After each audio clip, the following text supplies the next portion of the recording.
ஒரு நபர் எனக்கு கொடுத்த செக் பவுன்ஸ் ஆயிருச்சு. இப்ப எனக்கு என்ன பண்றதுன்னே தெரியல. நான் எத்தனை நாள்ல கோர்ட்ல போய் ஃபைல் பண்ணணும் இந்த கேஸ அப்படின்னு கேட்டீங்கன்னா, கோர்ட்ல ரெண்டு விதமா கேஸ் ஃபைல் பண்ணலாம்.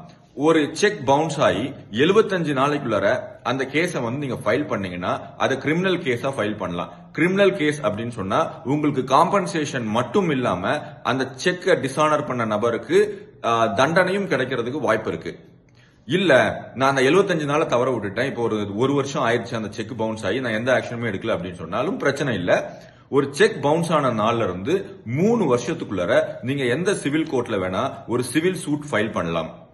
இந்த சிவில் சூட்டுக்கும் கிரிமினல் கேஸுக்கும் என்ன வித்தியாசம் அப்படின்னு சொன்னா, கிரிமினல் கேஸ் தண்டனையும் கொடுக்கும், உங்களுக்கு காம்பன்சேஷனும் கொடுக்கும். சிவில் சூட் உங்களுக்கான காம்பன்சேஷன், உங்களுக்கு வர வேண்டிய பணம் கூட எக்ஸ்ட்ரா ஏதாவது அமௌண்ட் வேணுமா நீங்க கிளைம் பண்ணிருந்தீங்கன்னா அதையும் அவர்களால் முடிந்தால் கொடுப்பார்கள் ஜட்மெண்ட்ல. சோ ரெண்டு விஷயம் ஞாபகம் வச்சுக்கோங்க. செக் பவுன்ஸ் ஆகி 75 நாளைக்குள்ள மேக்சிமம் சொல்றேன், மேக்சிமம் 30 நாள் தான் டைம், பட் உங்களுக்கு டிலே ஆகும், எல்லாம் சேர்த்து மேக்சிமம் 75 நாளைக்குள்ள ஃபைல் பண்ணும். 30 நாள் தான் த்ரெஷோல்ட் லிமிட். 30 நாளைக்குள்ள ஃபைல் பண்ணிட்டீங்கன்னா உங்களுக்கு அது criminal case. Court extra 45 days தரலாம், தராமலும் போலாம். சோ 30 நாள் ஞாபகம் வச்சுக்கோங்க. 30 நாள் இல்லைன்னா 75 நாள் கடந்துருச்சுன்னா till you can file the case for the next 3 years. Cheque bounce ஆன டேட்ல இருந்து 3 years.